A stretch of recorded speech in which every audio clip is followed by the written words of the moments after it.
¿Sí o no al pago de la deuda externa? Esta es una discusión que data de más de un cuarto de siglo en nuestro país. ¿En qué nos cambia si la pagamos o no la pagamos?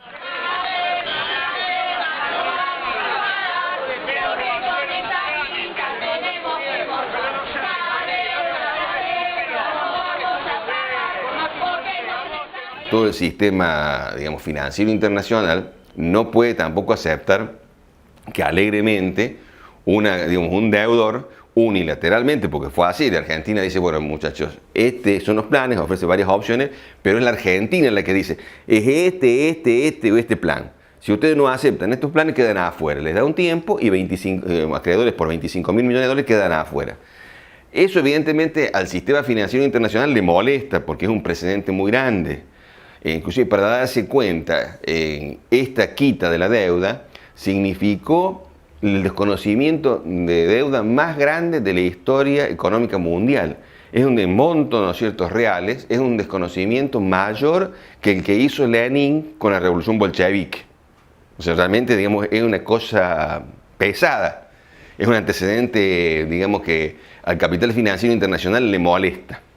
Entonces la Argentina queda con una especie de situación de gris. O sea, si hubiera hecho, por ejemplo, lo que hizo el Perú del primer Alan García, que desconoció la deuda y fue sometido, ¿no es cierto?, a un aislamiento internacional espantoso y se transformó, digamos, en un país inviable, digamos, le daba pie entonces a Argentina a que pasara eso. Con esta estrategia, los Kirchner lo colocan, digamos, al aparato financiero internacional en una situación difícil, porque no han violado la ley internacional, pero también han desconocido deuda. O sea, a mí me parece una maniobra inteligente. Entonces queda una situación gris. No lo pueden aislar como hicieron con el Perú de Alan García, pero tampoco pueden decir que no pasó nada porque es un precedente importante. Entonces se agarra, digamos, todo lo que vendría a ser el sistema financiero internacional, se agarra de estos holdouts que son los que han quedado afuera justamente de la negociación, ¿no es cierto?, de estos 25.000 millones que no están adentro, y a partir de eso tampoco lo blanquea. Entonces Argentina queda como en esta situación intermedia. Entonces se sigue, digamos, haciendo flujos internacionales, digamos, de comercio exterior, se sigue, digamos, importando y exportando, las empresas, ¿no es cierto?, privadas argentinas toman, ¿no es cierto?, deuda en el exterior. Lo que no puede, ¿no es cierto?, es el gobierno nacional, que es el que ha cometido este pecado. Pero la economía argentina, inclusive, tiene un proceso de reactivación muy importante. Y esa parte de la deuda, ¿no es cierto?, con la cual acordó la Argentina la empieza a pagar puntillosamente y a rajatabla.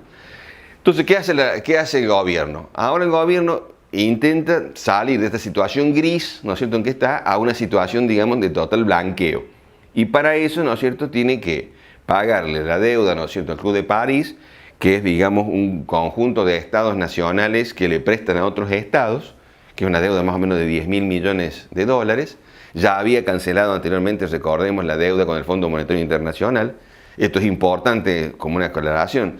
No es el monto de la deuda lo importante, sino que la deuda con el Fondo Monetario Internacional significaba que el Fondo Monetario Internacional pudiera opinar sobre la política argentina. Entonces, sacarse de encima el Fondo Monetario Internacional significa mayores grados de libertad en el diseño de la política. O sea, hay mayor independencia, entonces, mayor soberanía. Eso es lo importante acá. No es un problema tanto económico, sino un problema político. Y bueno, cuando comienza a avanzar en el pago de la deuda, justamente el Club de París, bueno, viene como una especie de pase de factura y dice, sí, pero primero tenés que arreglar con los holdouts.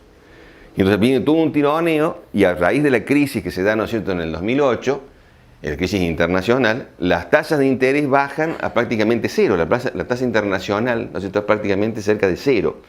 Entonces la Argentina se está perdiendo un financiamiento muy barato por estar en esta situación gris.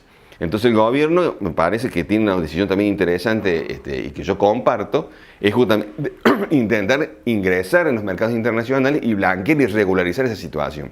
Entonces, para poder ingresar a esa situación, tiene que mostrarle, porque piensen ustedes, pónganse en el lugar de los acreedores, hay mucha desconfianza. Entonces, para poder, digamos, mostrarle de cierta forma, hablando mal y pronto, una zanahoria, intenta crear un fondo de 6.500 millones, un fondo de 6.500 millones de dólares para afrontar una deuda de capital de 25.000 millones. A eso hay que ir sumándole los intereses que han ido corriendo todos estos años. Es toda una discusión en el medio de cómo se calculan esos intereses. si se capitalizan o no.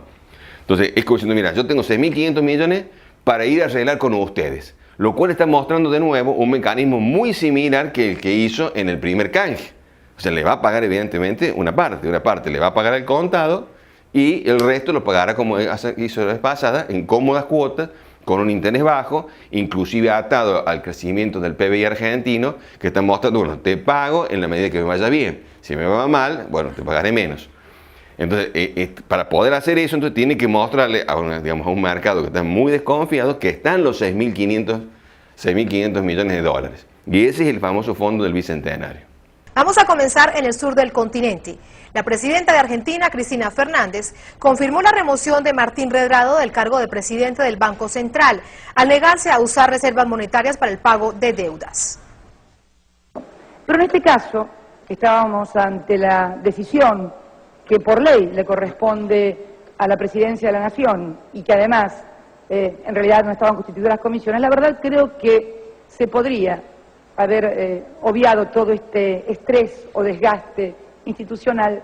La crisis en torno a la presidencia del Banco Central argentino se desató por la demora de la institución en transferir más de 6.000 millones de dólares de sus reservas a una cuenta del Tesoro Nacional para garantizar el pago de la deuda en 2010.